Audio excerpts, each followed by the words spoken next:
Let's first introduce ourselves. So I've already shared, I'm Cora Cortes, Director of Community at Crossref. Yeah, please say hello in the chat. Some of you have already done it, and let us know where you're joining from. I can see Germany and Scotland and the Philippines and Vienna and Sweden, Lithuania and Sri Lanka, Indonesia, Spain, Belgium, and Ireland on the call, amongst others. So lovely to see so many of you joining us this morning. All right. Okay, well, it's 2 minutes past, and I can see that I think most of us have already arrived, and those who have not, I'm sure, will be able to catch up because we'll start slow. Let me now introduce my colleagues. So yes, this is the welcome and introductions. Joining me for this session are Amanda Bartel, our Director of Membership, and Helena Cousin, our Director of Programs and Services, as well as Martin Rittman and Lina Stoll, who are our program leads.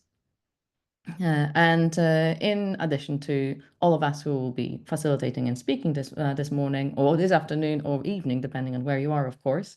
I'm only speaking from my own perspective in Cambridge in the UK. Other Crossref colleagues are on hand supporting us today, so please don't hesitate to add your questions in the Q&A box for the speedy response and add comments or concerns in the chat. And so Rebecca and Rocio, and I think Sally will also be joining us later, will be, I'm sure, quick to help. All right. We hope that the meeting will be welcoming and inclusive of everyone according to our code of conduct. So, of course, please let any one of the panelists and hosts know if you have any concerns with that in that regard. Okay. So it might appear that we have a very brief agenda today, but I'm sure you won't be bored and the time will slip very quickly as we go through our membership updates, as the metadata schema update, and explore the Crossref roadmap. And obviously, we'll finish off by looking at metadata awards, our first metadata awards session. So I'll now turn over to Amanda to talk about the membership update. Thank you, Amanda. Thanks, Cora. Morning, everybody. Yes, I thought I'd give us a quick update on membership to kick us off today. We'll start with a reminder of Crossref scale, how we've grown over the last few years, and also talk a little bit about the new members who've joined since our last community call this time last year. I'm going to give a bit of an update from our Resourcing Crossref for Future Sustainability programme. And finally, wanted to give everyone a heads up that there's an update to Crossref's bylaws and membership terms coming soon.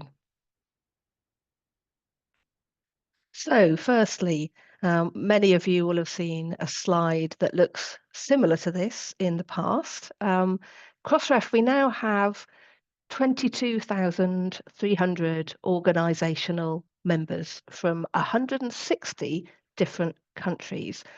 So a lot of growth in recent years.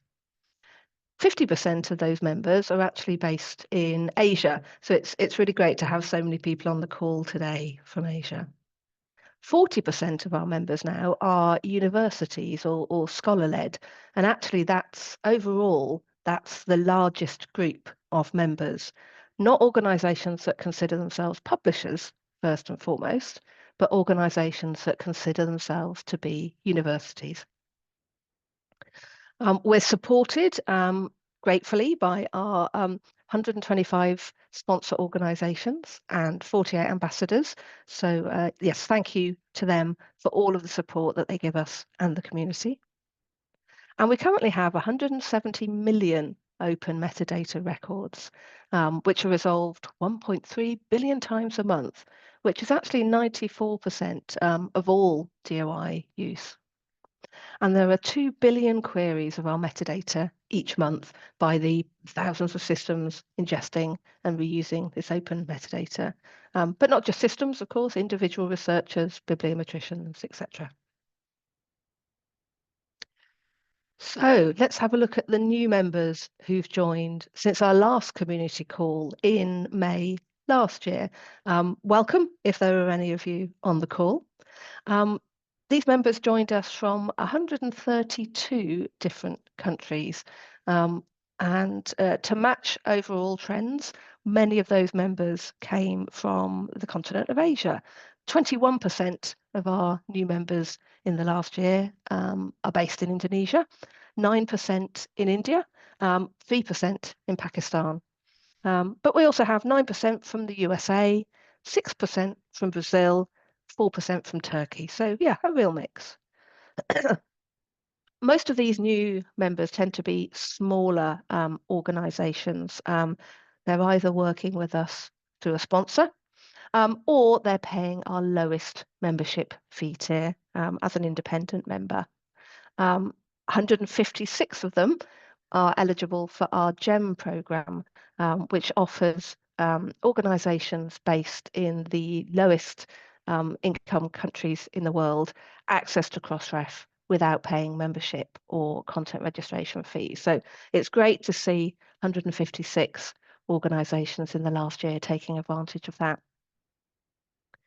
33% of those new members consider themselves to be universities, first and foremost, and 16% are societies. And interestingly, of those who have told us whether they have a platform and which platform they have, 50% of them have told us that they use the OJS platform to host their content. And actually, 32% of them tell us they have no platform at all, which I think just gives you an idea of sort of the scale of organizations, the scale and size. But they may be small, but they are mighty. They have registered 317,000 DOIs with us so far. So thank you to those new members for contributing to the infrastructure and welcome. So I wanted to move on now to talk a bit about the RCFS program, which some of you may have heard us talking about before. So at Crossref, we are sustained by the fees that our members pay, and to a smaller extent by fees paid by our Metadata Plus subscribers. Members pay an annual membership fee. They pay a one-off content registration fee for each metadata record they register. And some members choose to use the optional similarity check service, which has an annual service fee and also per document fees for each document they check in the Authenticate tool. We want to make sure we are using those fees effectively and making sure that Crossref is here for the long term. So we've been working for this year and last year on the Resourcing Crossref for Future Sustainability program. And actually now's the perfect time to be doing this because we're in a strong position financially. So we're not having to make any quick decisions. We're not having to look for quick gains. And in fact, it's not really about increasing revenues. This is all about making sure that we're structured and set up to be here for the long term as the scholarly communications environment changes. So this project, we're looking at 3 key goals in the current section of work.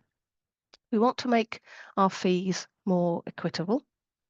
We want to simplify our complex fee schedule, and we want to rebalance our revenue sources. So we've been working with our membership and fees committee in 2024 and 25, and thank you to them for all of their work so far. So I'm just going to give an update now on what we've been covering. So the first goal is all around making our fees more equitable. So as many will know, members pay an annual membership fee to Crossref, and these fees are tiered depending on the publishing revenue of that organisation. And if the organisation doesn't have any publishing revenue, we look at the money they spend in order to publish. And these things give us an idea of their capacity to contribute to the Crossref ecosystem to try and make sure that each organisation is contributing in a fair way. These tiers, there's 9 tiers. The lowest tier is for organizations who have less than $1 million in revenue a year, $275 payment. And the largest tier goes all the way up to organizations who have over $500 million in revenue each year, and they pay $50,000. As you can imagine, there's not that many of those organizations. So we wanted to have a look at that lowest fee tier, looking at organizations who have less than $1 million in revenue each year. Made a lot of sense when we first started, and we were working with larger publishers and publishing houses.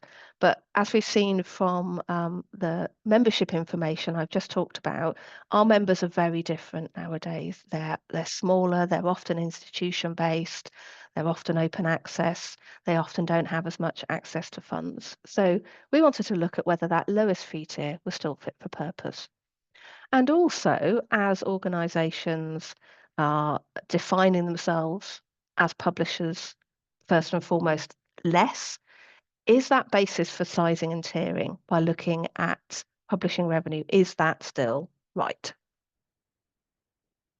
So to help us with this, we ran a survey of all of our members in that lowest membership fee tier. We had over 1,000 responses. It was about a 13% response rate. And we asked them a lot of questions. So we asked about their organisation's overall operating budget, where their funding comes from. What size of organisation are they? Do they have employees? Are they run by volunteers? And we learnt some really interesting things. We learnt that 19% of those members receive no income whatsoever. 30% of them spend more than 5% of their total organisation expenses on Crossref. And their most common sources of funding, in order, are government funding, APCs, and self-funding from personal sources. And we also discovered that many members, particularly those based in universities and libraries, would find it very difficult if we changed the basis of our membership fees to consider overall organisational budget rather than looking at publishing revenue or expenses. So here's where we are so far. We've decided that it makes sense for the basis of the fee tiers to remain as publishing revenue or publishing expenses if there's no revenue. But we're looking to extend this basis to account for non-publishers. So, for example, currently our funder members have a separate set of fees, and it might be that we can combine those fees a bit more effectively. As well as helping to make the fees more equitable, reducing the number of fees will also help with goal 2 of this project, to remove complexity. So our next steps are to undertake some more research with members on what their publishing revenue is on a more granular level, which may help us to reset those tiers. And we're investigating the impact of creating an even smaller micro fee tier to accommodate those smaller members who are tending to join nowadays. We'll obviously be working with our sponsor organisations, and we're going to be taking, based on the results of the survey, we're going to be taking a recommendation to our Membership and Fees Committee in June, and then to the Crossref Board in July. So more to follow there, and we'll definitely be keeping everybody up to date with progress here on our blog and on our community forum. So that takes us on to goal 2, simplifying our complex fee schedule. And here we're focusing on 2 particular areas, volume discounts and backfile discounts. So we have different content registration fees for different content types. And on top of that, there's also volume discounts and backfile discounts, which actually means we have 14 different record types.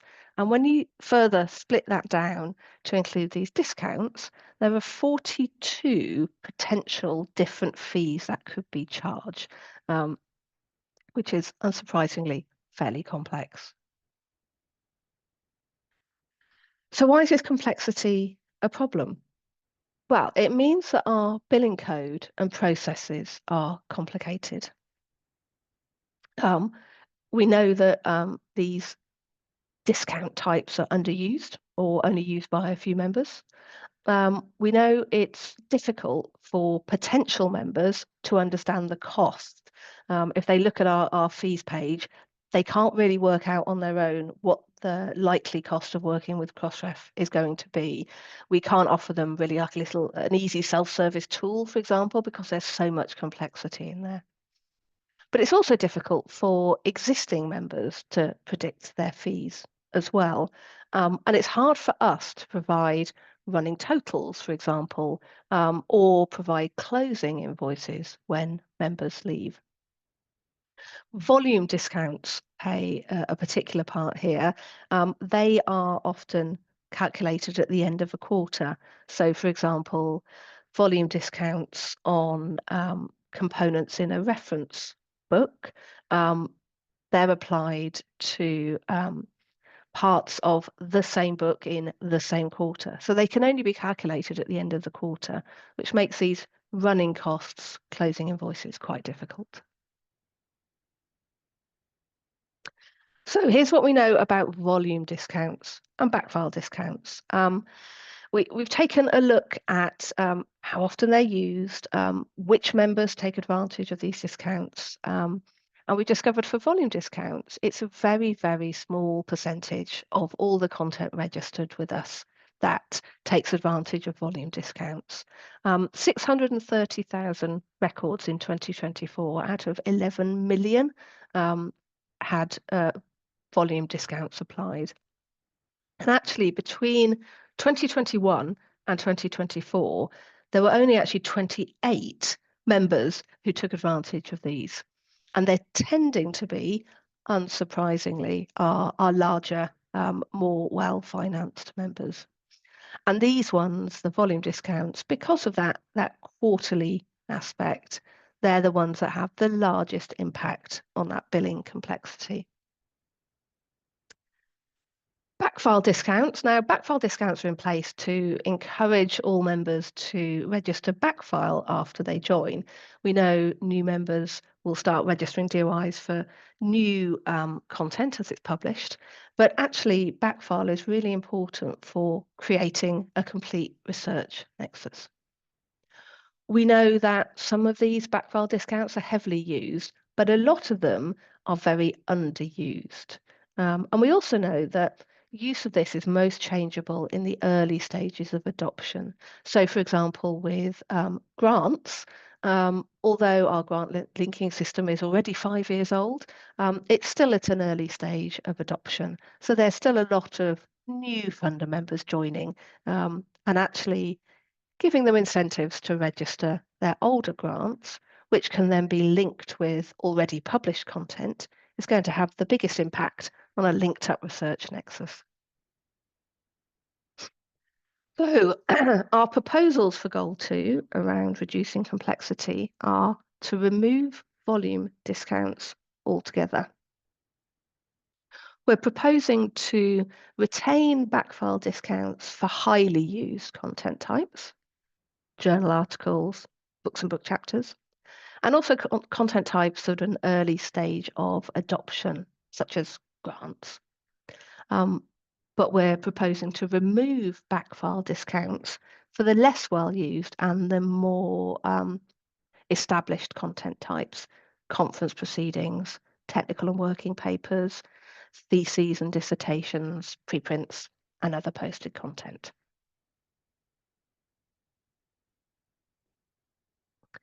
So the next steps on that project. We'll be starting with a blog post with more information asking for feedback. We're going to be discussing this with members who are the highest users of these discounts.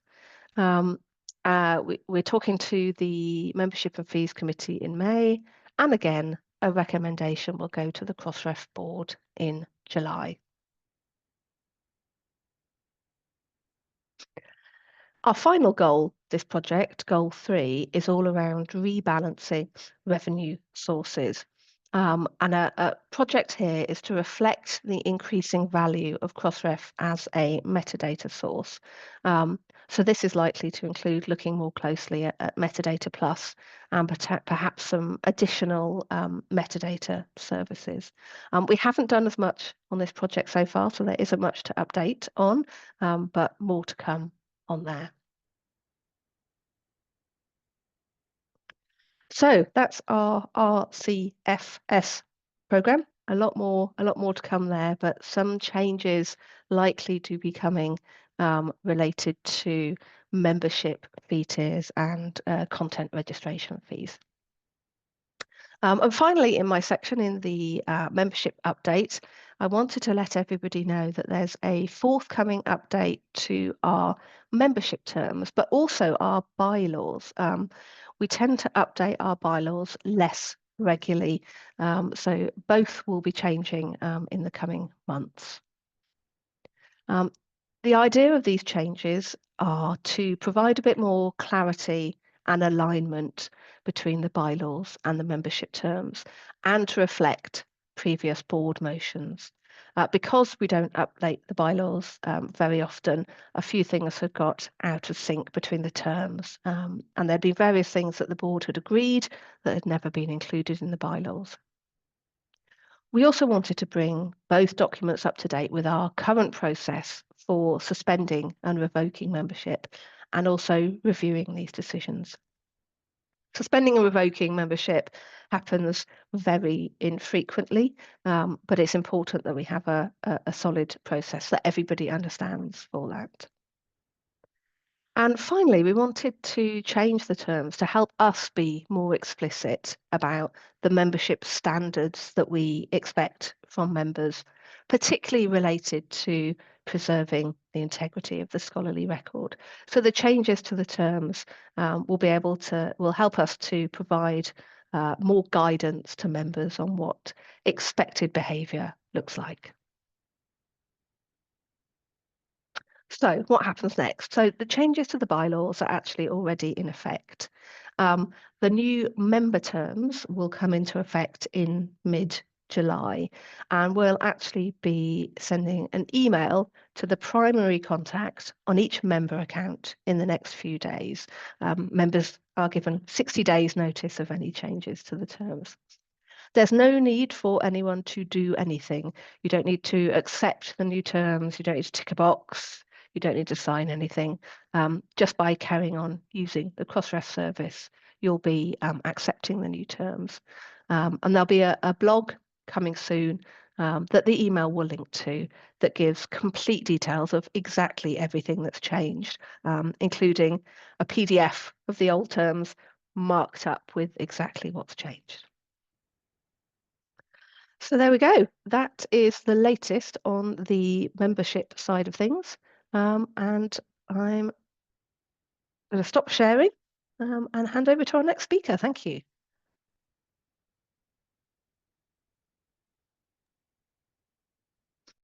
Hello, everyone.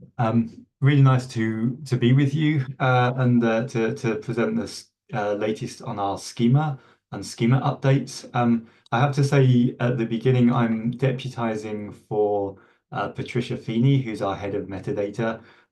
She will be here in the afternoon, but it's a little early for her to be up and present these slides just at the moment. Just a reminder, if you have any questions, then put them in the Q&A box, or any other comments and feedback, clarifications. You can put them in the chat, and we'll look at them there. So firstly, I'm going to talk about the things that we've done recently and changes we've made to our metadata and the schema. Raw identifiers can now be supplied as a funder identifier. What does that mean? Well, up until now, we've accepted, we've used a funder registry and funder IDs as part of the, to identify funders. Funders also have raw IDs, and we would like to move towards using raw IDs to identify funders. And anywhere that you can supply a funder identifier in our schema, you can now supply a raw ID instead. We've updated our grant schema to add new funding types. So article processing charges, book processing charges, and infrastructure costs. You'll hear quite a lot around funding and grants. Is one of the themes that we've been working on recently with regards to schema. And we've released version 5.4 of our deposit schema, which includes publication types for citations. I'll talk a little bit more about that in a moment. Status support for preprints. So if a preprint is withdrawn, typically there isn't a separate retraction notice as there would be for a journal article, but there's now a field where you can add the status. And similarly for versions of preprints or journal articles, you can add the version in a field. So I can see there's a raised hand. I think if you can ask, if you have a question, you can ask it in the Q&A box. That would be the best way to do that. I think we may have Q&A time a little bit later. Yeah. So in terms of type citation, so this is about the reference list that you can supply with a work. And you're now able to say what type of work is being cited, and so that might be a blog post, dissertation, journal article, software, whatever.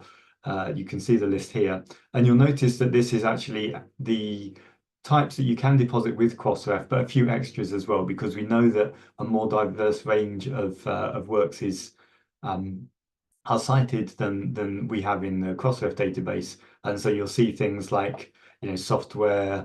Blog posts, these protocols, these kind of things are also available to add into your references. So what next? Well, we don't stand still, we're onwards and upwards.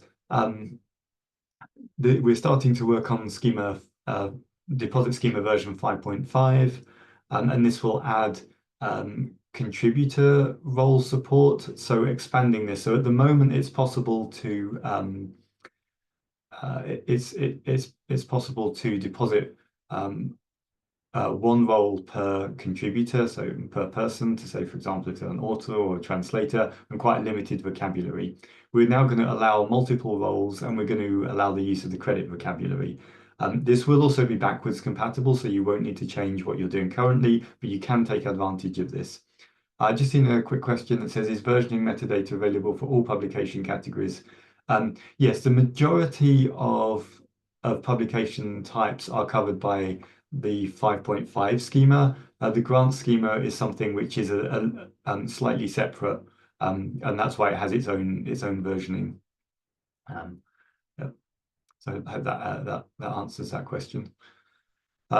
Yeah, as you'll see here, we're also adding more support in version 5.5 for people, for example, without a family and a given name. They just have a single name or alternate name, maybe in a different script. More identifiers for names, and also the opportunity for a group to be a contributor, which I'll talk about in a moment. But just to talk about the credit vocabulary, these are the list of roles within the credit vocabulary, and if you look at them for more than a few seconds, you'll realize that it's quite easy for an author to have multiple of these roles. They might be involved in writing and supervision and maybe some of the analysis work, and so we'll give the opportunity for this to be done more, for all of these roles to be added for a single contributor. Yeah, just seen another question coming about when the documentation will be available. I'm afraid that's something I would have to defer to Patricia. I know it's in progress and it should be available very soon, but I'm not sure. We currently have the 5.3 schema available online.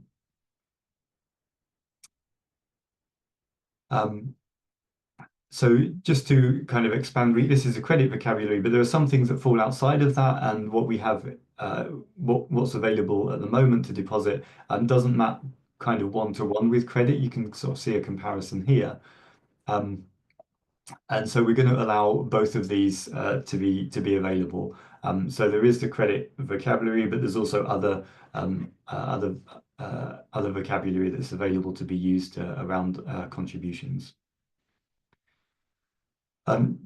So as I said earlier, groups will be able to be identified as contributors. We changed this from a field name that's currently available called organization. We'll change this to group because people were being confused between affiliations and organizations. So a group will be maybe a collective of people, or an organization which has contributed to an output as an author. Not as the affiliation of one of the authors, so it's actually done some of the contributing itself. There will be roles available for this as well, and identifiers to identify organizations, the name support and IDs, as I mentioned earlier, for other outputs. A few other things that we're working on, more around funding. So we're going to add the option to put a grant ID, a grant DOI into funding data. We're looking for to add the option to deposit statements with your metadata. So for example, funding and acknowledgement and data availability statements. These will be able to be deposited with the rest of the metadata. And also for abstracts, we currently have JATS markup available for abstracts, but we're going to extend that to include bits, Onyx, and generic types. And we're also looking at grants 0.3 already. So I just saw one question if I meant multiple versions of a publication. Yeah, it is possible to. I think that's something I'll answer afterwards, because it's there are various ways to represent multiple versions of a publication, and there's some support available now, and some that we would maybe add in the future. So back to grants 0.3, we're going to add support for beneficiaries and organizations to identify better who the grant is for, expand language support. So for example, the description will be available in multiple languages, and you can identify which language the description is in with a tag.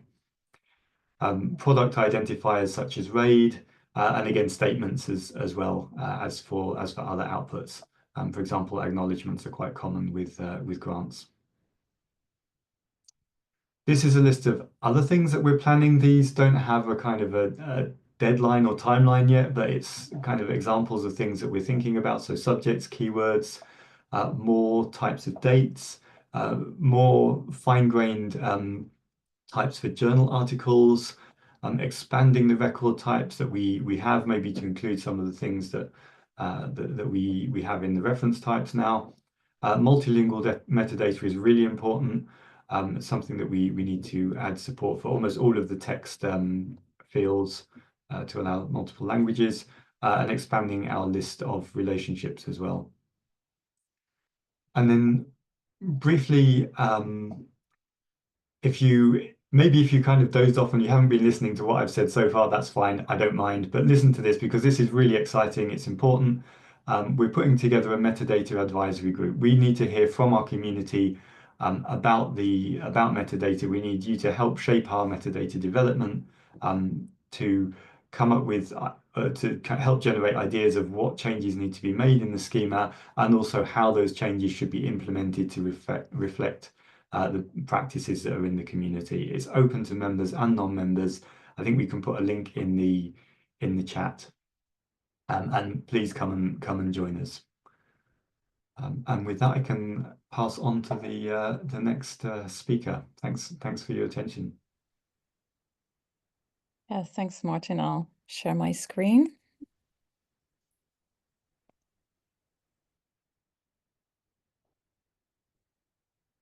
All right, there we go. Yeah, hello, really happy to be here today. I joined Crossref in February in the new role of Director of Programs and Services. So this is my first Crossref community meeting, so really excited to have a chance to discuss the programs and the Crossref roadmap with you today. Yeah, maybe you already read or heard about the program's approach that we're taking. This was a change that Crossref made towards the end of last year, towards the end of 2024, when we moved away from a more sort of traditional product approach and decided to take a programs approach. And the drivers behind that decision were that we wanted to work towards better cross-team alignment within the organization, shared responsibility where everyone contributes and is part of the conversation, which will then hopefully lead to improved communication and learning for everyone. And importantly, make more progress on the things that you, our members, and our community need. We divided the work and the services within 3 different programs. And these programs are all led by a program lead and supported by program steering groups, which have representatives from every team within Crossref so that everyone is in the loop and everyone can contribute to what's happening. The first program is co-creation and community trends, and that's led by my colleague Lena, who will present next. The second program, contributing to the research nexus, is led by my colleague Martin, who just presented on our metadata work. And the third program, Open and Sustainable Operations, is led by my colleague Sarah, who's probably still asleep at this time, but will be joining the community call later today and will then be presenting as well. Yeah, and in my talk today, I just want to tell you a little bit about the different programs, what sits with which program, and what work we've done so far, and the work that we have planned. Yeah, and for those of you who've attended other community calls or who've been keeping an eye on the Crossref strategy, you will probably have noticed that the different programs align with the Crossref strategic goals and themes. So the program of co-creation and community trends aligns with the goal of contributing to an environment where the community identifies and co-creates solutions for broad benefit. Our Research Nexus program aligns with being a sustainable source of complete, open, and global scholarly metadata and relationships.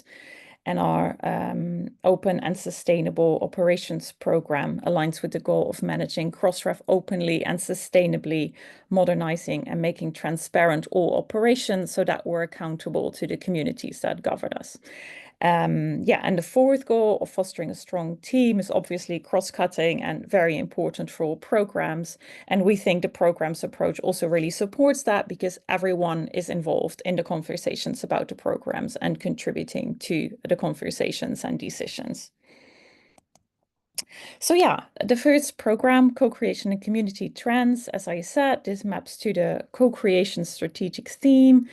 And the work includes interfaces such as reports and dashboards, content registration forms, and also collaborations with the community and integrations, work with the Open Funder Registry, RAW, ORCID Auto Update, OJS, and other partner plugins. And anything front end that you may interact with, so the Crossref website, but also other interfaces. And importantly, the program also includes work related to the integrity of the scholarly record, ISR, and that includes crossmark, similarity check, and also any new research integrity tools we may work with in the future. And so within this program, some of the work that's been done is work on the record registration form, a built-in reference deposit, and submitting another article in the same journal or issue. And some work we also did recently was integrating with Rogue Scholar to automate the archiving and assignment of DOIs for our blog. So if you now go to the Crossref blog, you'll see that our blog posts have DOIs as well. And then things we're working on currently, Amanda already talked about resourcing Crossref for future sustainability. And yeah, I think this is probably a good time to mention that the programs are not just about product work or about Crossref services, but really touch on all the different things that we're doing within Crossref, the work of the different teams. And that's also why these kinds of things, such as the work on resourcing Crossref for future sustainability and specific integrity of the scholarly record things, are all part of these programs as well. Also multilingual metadata quality webinars. Maybe you already attended one of these. And another thing we're currently working on is building a dashboard of previous deposits for the record registration form. And some of the things that we're planning to do later this year are modernizing the participation reports interface. Members that are using Similarity Check will be transitioning from the first version to a new version. We're doing more work on building record registration forms for different work types. And I guess somewhat related to that, we're planning to sunset Metadata Manager. And we're working with DSpace on an integration because we know some of our members are using the DSpace platform. So when we have this integration, it will be easier for those members to register content with us.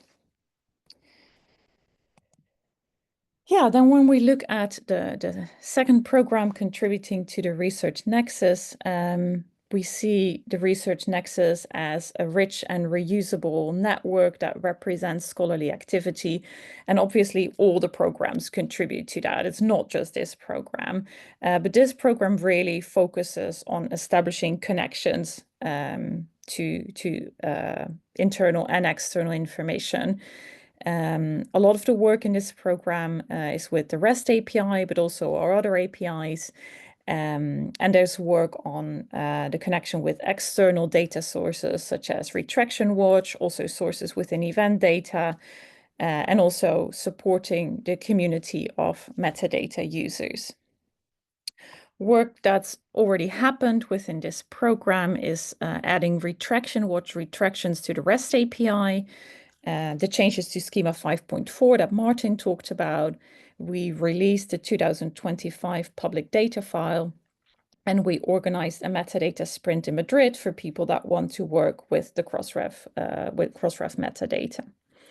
Then currently we're upgrading the REST API infrastructure. We're working on event data stability and making plans for the future of event data. And we're working on a new matching service that will enable different types of matching that we do. And for later this year, we're planning to add more member metadata into the REST API. And we're planning a consultation on Metadata Plus to understand better how the community wants to use the Crossref metadata. Then the third program, Open and Sustainable Operations, maps to the POSI strategic theme, POSI being the Principles of Open Scholarly Infrastructure. And it focuses on supporting and strengthening the core functions that our members rely on. A lot of it is related to content registration, things such as queue management, metadata processing, small apps authentication, and also sort of the overall architecture and infrastructure of Crossref. But as I said earlier, the programs are not just about sort of services, products, technical things, but it also includes modernizing our operations in general, so also things relevant to finance and HR. Work already done within this program is moving from Oracle to an open source database and automating parts of the process to keep sponsor information on our website up to date. And things that we're working on right now is moving out of our physical data center to AWS, into the cloud. We're working on prefix allocation automation because right now that's still a manual process. We're automating the new member setup in our systems. And later this year, we're planning to work on extracting billing code from our main code base to set it up as a separate service. And quite a big project that we're undertaking is a redesign of the Crossref content system as a whole. So you'll hear more about that later this year. Yeah, so I already provided you with an update of the work that we've been doing and that we're planning to do. But I did want to point out that you can keep an eye on this yourself. We have a strategy page with an overview of the work that's quite similar, I guess, to what I just presented. And we also have our roadmap openly available. And I wanted to take a quick look at that with you. Hopefully this seems to be working okay. So yeah, after the community call today, please don't hesitate to take a look at our public roadmap. I think one of my colleagues will be sharing a link in the chat. And this is the place where you can track all the work that we're doing and that we're planning to do. So something to keep an eye on throughout the year. To make that a little bit easier for you, just wanted to sort of mention how it's structured. You can see the timeline here, and this little blue line shows you where we are in time. The way we've structured it is aligned with the different programs. You can see metadata here, and then the 3 programs, co-creation and community trends, contributing to the research nexus and open and sustainable operations. And then it's color-coded and pretty easy to navigate. So things that are gray are done, things that are green are in progress, and things that are yellow are planned. So please do take a look, and we're always very happy to discuss this with you because the roadmap depends very much on your input and feedback. So yeah, very happy to answer questions today, and also very happy to hear from you after the call or later in the year if you have questions or feedback. And I guess with that, this is a good time to hand over to my colleague Lena, who actually has some questions for you to get input on our roadmap. So thank you very much. Thanks very much, Helena. Yes, that was a perfect segue. Well done. I only have one slide here. First off, hi everyone. My name is Lena. I am, as Helena already mentioned, I am the program lead at Crossref for our co-creation and community trends program. And as such, I'd love to hear from some of you today on what your priorities are at the moment, what's top of mind for you when it comes to metadata. So we've prepared just a quick poll with a few questions. You should be able to access it with this link, which my colleagues will share in the chat now, but I will also put a QR code on the screen now that you can scan. You can access it with your mobile devices, or you can also access the poll with just a regular desktop computer. Here is a QR code now that you should be able to see. And I'll just give you a few seconds to join. It's really helpful for us to kind of take a pulse on these kinds of things about your priorities on a regular basis, because as Helena said, we want to make sure that our roadmaps reflect the priorities of our community and our membership. So yes, we would love to get some input from you. Okay, I think this code should stay at the top of every one of the slides. When I move forward now, you should still be able to join if you just go to menti.com and enter that code. I can already see quite a few people thumbs upping, which means you've joined. That's great. Okay, let's move on to the next one then. So the first question that we thought we'd love to hear from you should be an open free text input, and you should be able to answer multiple times. Is what types of research outputs, what types of records do you think are the areas of fastest growth in your part of the scholarly world? What are the kind of trends that you're observing in terms of the shape that content takes? All right, we're already seeing a lot of stuff come in. This is amazing.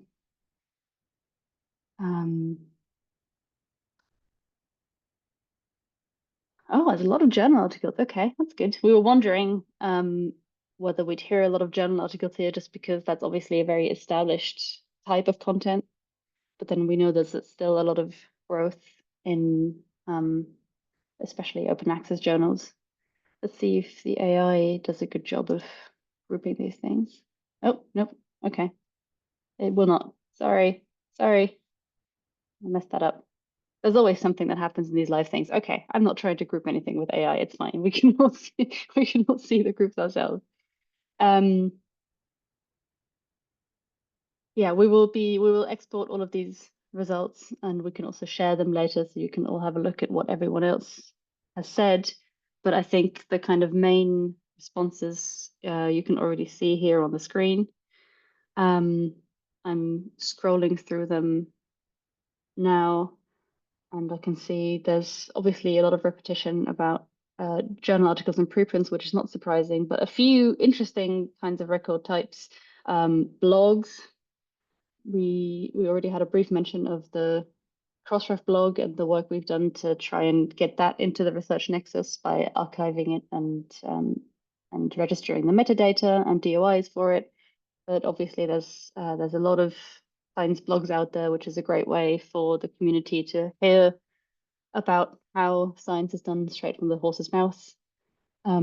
Different fields of research that maybe have different publishing patterns becoming more prominent in the research nexus. Other non-preprint versions of articles, such as author-accepted manuscripts, but also types of books and reports. This is all extremely interesting. Thank you so much for so many of you for contributing. We don't have that much time, so I'm going to move on to the next question. But like I said, we will do some crunching of numbers on all of these results and share what we found. But let's move on to the next question for now. If you were here for Martin's talk just 15 minutes ago or so, you will have heard already that we are thinking of what types of records we would like to support our members registering. This could be things like blog posts, for example. If you know our schema well, you know what types of records we currently support being registered. Are there any other types of records that you would like to see supported in our schema, or that you would like to be able to retrieve from our REST API or other data sources? Oh, okay, there are already results coming in.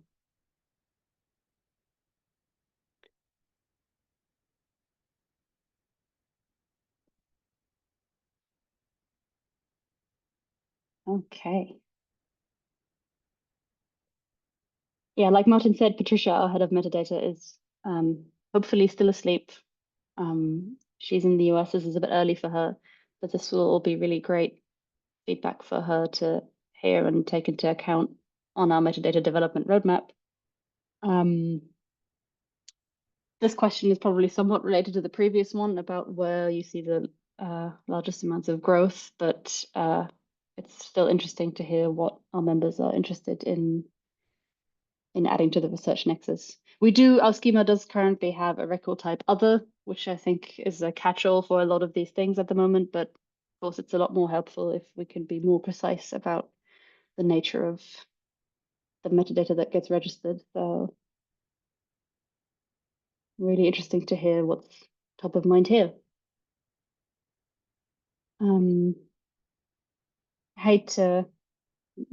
Yes, so interesting. All right, I hate to cut people off, but I will move on to the next question now, just so that we can finish on the hour. And there's 3 more questions, but it's great that so many of you are willing to share your input and your expertise. Thank you so much. The next question is somewhat related, but a bit different, rather than about the types of records that you would like to be able to register. This is about what are the either records or the types of metadata within records that you would like to more easily be able to submit or update manually. So for those of you who use our helper tools, who don't want to go around editing XML files all the time, what do you wish it would be easier to do through a web tool? Helena already mentioned earlier, we've been building a new record registration form, which is now available for grant and journal article records, and we can share a link to that in the chat once I'm done, so you can try it out. But we want to know what is especially high priority for our community to support in those kinds of tools going forward. Yeah, reference lists. So I can see who the web deposit form users are here, who say things like reference lists. We have the simple text query tool, which is very useful for submitting an articles or works reference list separately from the main record, but it is an extra step that people have to go through. The good news is that in our new journal article registration tool, the reference deposit is built in. I will share, like I said, more information later in the chat asynchronously, so I don't stop our progress, since we only have 90 minutes for this call today. This is really great. I will move on. Only 2 more questions. You've almost made it. And the next one, I think, is multiple choice. So you don't have to do any typing. And we're almost done. The question here being, if you're thinking of, for example, if you've seen your participation report before, that's a really useful tool we have, where you can see the how rich your metadata records are, and you can see the percentage of your records that have certain types of metadata in them. I will share a link to that too in the chat if it isn't happening already. These are some of the kind of key fields that we always like to highlight to our members when we talk to them about their participation reports. Are there any that you're currently working on trying to get into your records to make them richer? References are a big theme. Sorry for the color theme, by the way. It wouldn't let me customize that in this slide, but I think we can see just from hovering over what the most common answers are. A lot of people still are working on getting reference linking into their records, which is, of course, the fundamental basis of the whole interlinked research nexus. We also see some love for ORCID and ROR IDs and funding metadata, which we love to hear. We did maybe bias your responses a little bit by offering these selections for multiple choice, but still really great data. I'm not sure I expected that, but it's that's what you want, I suppose, to be slightly surprised with the responses. Great to see so much love for funding data. All right, and we're on the hour, so let's quickly move on to just one last question, which might be especially for those of you who often use our REST API to look at metadata that maybe was registered by other members.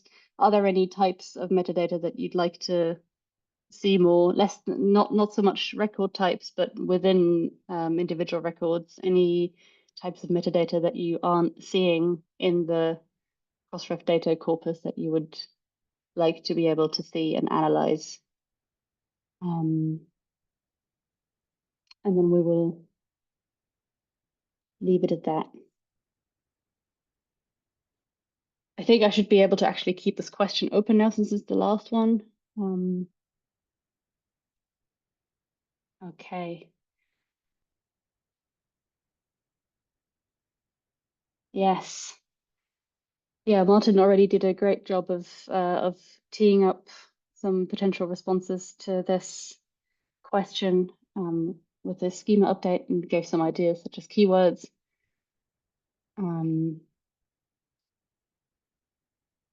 Great to see such a varied range of responses here. I think even if I stop sharing my screen now, you should still be able to keep your responses coming in, but I will finish the presentation part now so that we can move on to the long-awaited next section of our presentation. But do keep the responses coming in if you like. And thank you so much for contributing. Till next time. I believe it's over to Cora.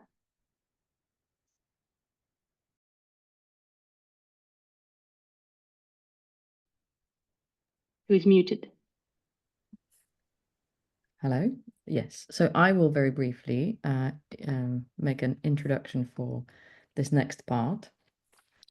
So as emphasized with our occasional logo, we are celebrating our 25th anniversary this year. And since Crossref is created by community and for the community, we thought we were going to mark this occasion by doing some new things and doing some things differently to make sure that we're kind of as close with the community as possible. So launching the Crossref Metadata Awards is one of those ways in which we basically create space for celebrating together the successes of our members as part of that larger kind of campaign to think about our own role in the community.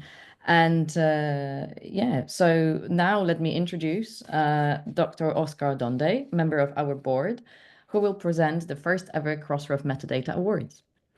Crossref is, Oscar is an enthusiastic environmental researcher serving as a lecturer in the Department of Environmental Science at Egerton University in Kenya, and he's also an editor-in-chief of Pan-African Science Journal. So over to you, Oscar. Yes, thank you, Cora, for this opportunity. I think I'm not going back to my name. You've been told. I'm a Kenyan, based in Kenya, work in Kenya, more so driving the African objective as far as research and publication is concerned. So direct to the agenda for the day or for this session, I will wish to bring to attention of the attendants that Crossref do exist to make scholarly communications better by making research objects easy to find, cite, link, access, or even reuse. Our members contribute their metadata to weave the research nexus, which is a rich, reusable, open network that connects scholarly works with people, institutions, and actions. Indeed, we are aware that rich metadata improves both discoverability and truth in published works, and many institutions now strive to turn towards open research information sources in their reporting, assessment, and evaluation. And because of the centrality of metadata to so many important activities, we believe it's time to recognize organizations that have significantly contributed and supported others across the scholarly ecosystem with their metadata. For today, our awardees have been selected on the basis of overall highest level of completeness on metadata elements, which is included in the Crossref participation reports as of March 2025. These public reports provide information about the proportions of a given member's records that include the following high-value metadata elements, some of which I believe have been mentioned throughout today's discussion. We have the references, we have the abstract, we have the ORCID IDs, the affiliations, the raw IDs, the funder registry IDs, the funding award numbers, the crossmark enabled, the text mining URLs, and the license URLs. Therefore, marking our 25th anniversary, we are launching the Crossref Metadata Award to emphasize our community's role in stewarding and pushing forward the scholarly record, and also to recognize leadership in metadata-based practices globally. To this point, then, it gives me a great pleasure to recognize 6 organizations for their metadata excellence. The winners have been selected as leaders in their specific and respective organization size categories. To begin with, then, it is noted that Crossref staff had the pleasure of meeting our first winner in person during the Crossref Accra event, which was in last March. Out of this, it was noted that there was 57% coverage of key metadata elements across their records. They are a leader among the members in our Global Equitable Membership Program, which I think is a new program that's been running for now close to 4 or 3 years thereabout. And the group that the awardee for this particular category is considered under the Global Equitable Membership Program. And then the first Crossref Metadata Excellence Award on that category goes to Noyan Publishers.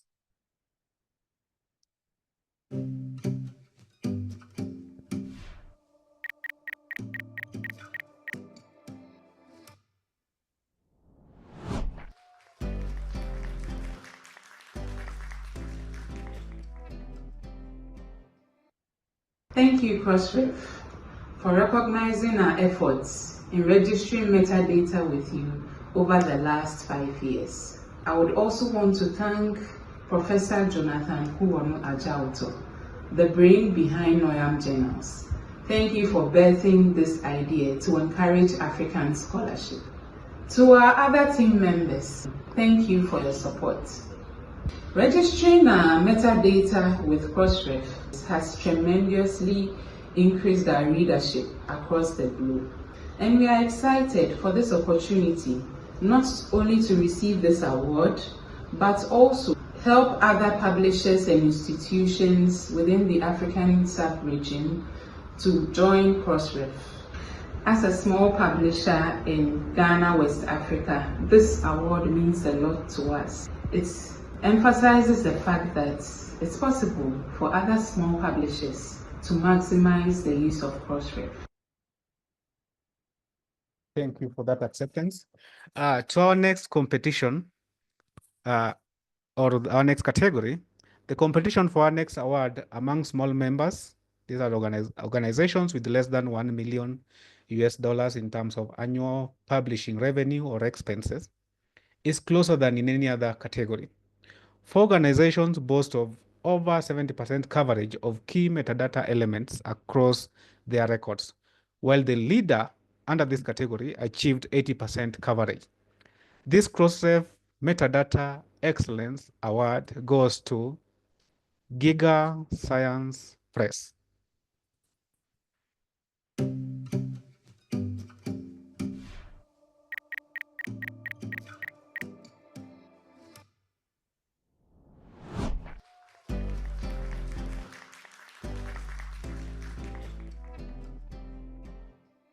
Hi, I'm Scott Edmonds from Giga Science Press, and I am honored to accept one of these first ever Crossref Excellence in Metadata Awards. So metadata quality has been an area that we've actually been particularly interested and focused on. So it's just a really nice surprise to be acknowledged and recognized for these efforts.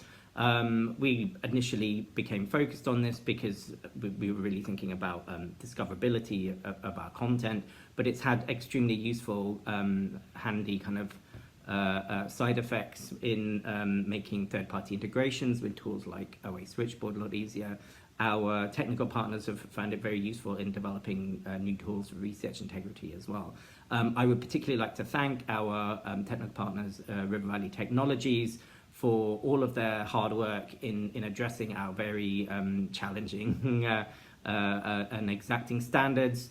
Their novel publishing platform has been key to all of this. I would also like to thank the rest of the team as well as BGI for all of their support. So thank you, everybody. Thank you for that acceptance by Giga Science Press. To the next category. The next winner is the consistent leader among our medium-sized members.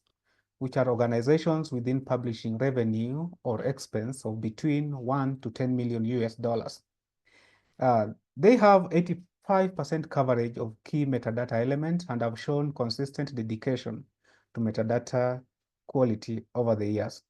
They are also the first publisher to include Crossref grant IDs in their records. You can note that's another new element that Crossref is building up, and have fully adopting the grant linking system. And under this category, the award goes to eLife.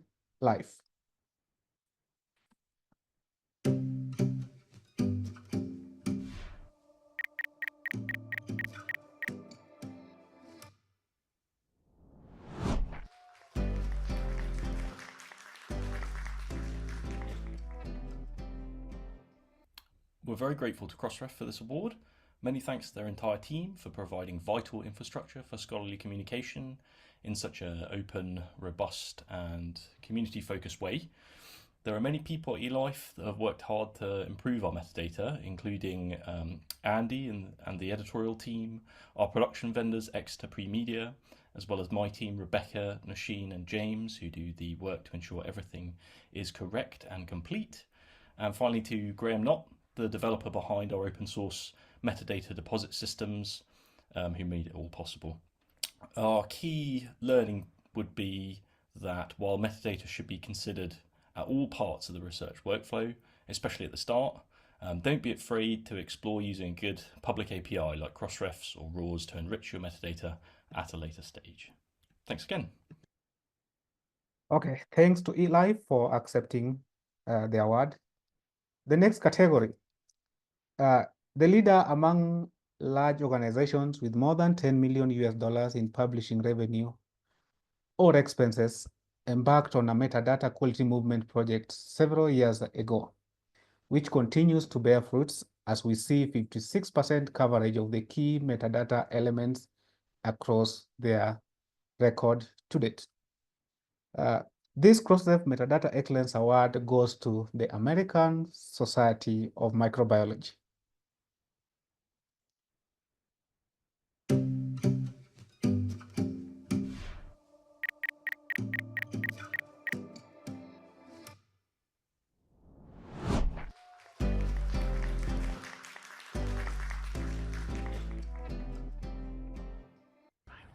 Hi, I'm Dave Haber, the Publishing Operations Person at American Society for Microbiology. On behalf of everyone at ASM, thank you for this recognition. We're honored to receive Crossref's inaugural Metadata Excellence Award. This achievement is a result of a thoughtful collaborative effort across our organization, an effort lifted and supported by Melissa Jr., our Executive Publishing Officer, and guided by the vision and leadership of Deborah Plavin, who spearheaded much of the early work that drove a perception shift across ASM. Although Deborah has moved to a new organization to continue the spread of the gospel of good data, her commitment to rich, reliable metadata continues to guide our approach. One key lesson we've learned is that meaningful progress doesn't require perfection from day one. Start small, find manageable wins, refine as you go, and build a shared understanding across all your teams. Good metadata is more than just a technical specification, and it's not just for those XML wonks and nerds. It's a service to science and its core mission to help us understand the world around us. Thank you again to Crossref for this recognition and for being a partner in our continuing journey forward.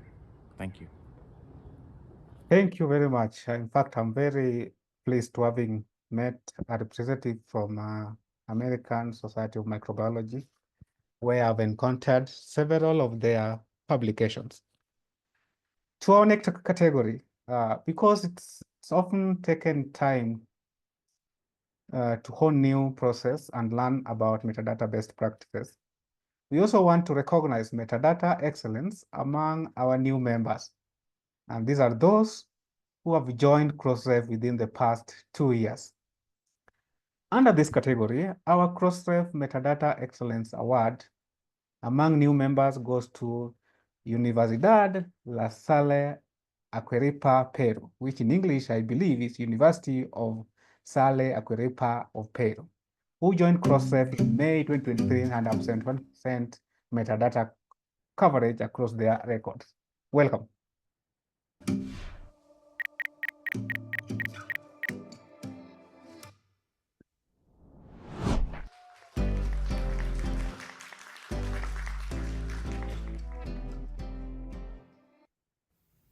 Hi, my name is Yaciel from La Salle University of Arequipa, Peru. It's a true honor to receive this recognition at Crossref Metadata Excellence Award. This award highlights not only our work in the scientific journal portal, but also our university's strong commitment to quality, transparency, and visibility in academic publishing.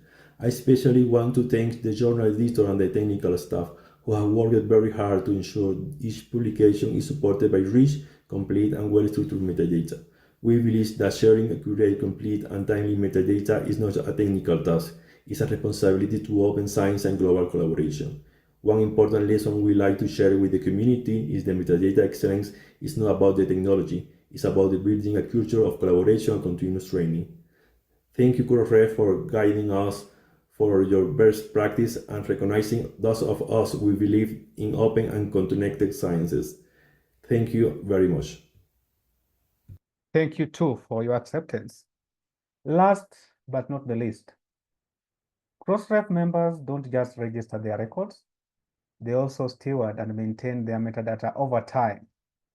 And for this, we recognize the members who achieved the biggest transformation to their records in the past 2 years. The Crossref Metadata Enrichment Award goes to Instituto Geológico Minero de España, which I believe is Geological and Mining Institute of Spain, who achieved the highest change in their overall metadata coverage for their records in the space of the past 2 years.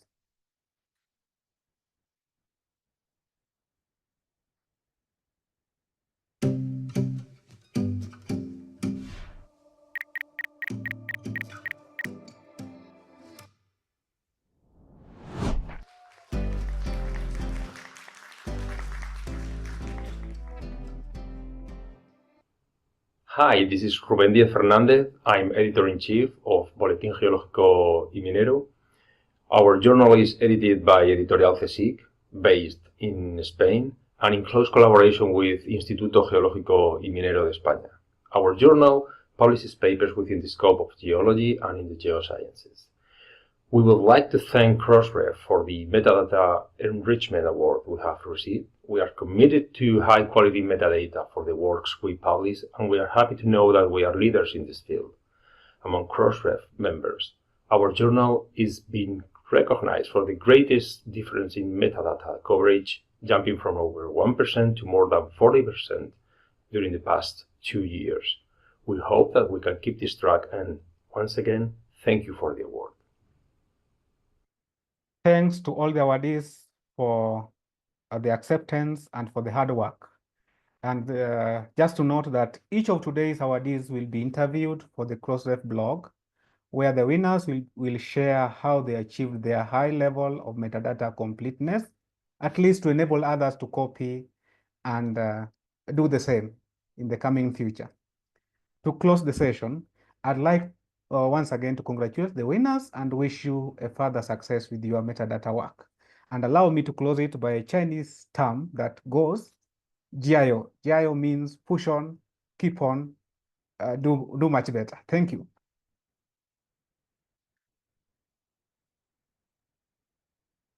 Lovely. And thank you, Oscar, for presenting our first ever Crossref Metadata Awards. And I also wish to congratulate the winners of the Metadata Excellence Awards, Neuen Publishers, Giga Science Press, eLife, American Society for Microbiology, Universidad La Salle Arequipa, Peru, and Crossref Metadata Enrichment Award for Instituto Geológico y Minero de España.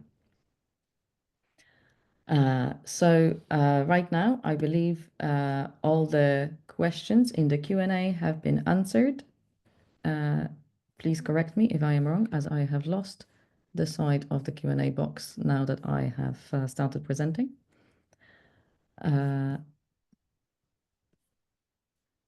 And thank you for starting the exploring your own metadata in the participation reports. Good luck to everyone on the call for when exploring ways of changing that. Please also be informed that we have regular sessions where we provide hands-on support with improving metadata for our metadata health check webinars. Thank you for joining us today. We can continue a conversation on our community forum. And please also, you can find us on social media if you wish to reach to us. And you can also get in touch on our feedback at Crossref email and via newsletter. Thank you so much for joining us this morning or evening, whichever time of day that was for you. Thank you to my colleagues, other panelists, and thank you to Oscar for jumping in and presenting our awards. And obviously, thank you to all of you for making, for building and using the Research Nexus together. So thank you so much, and hopefully see you at the next event.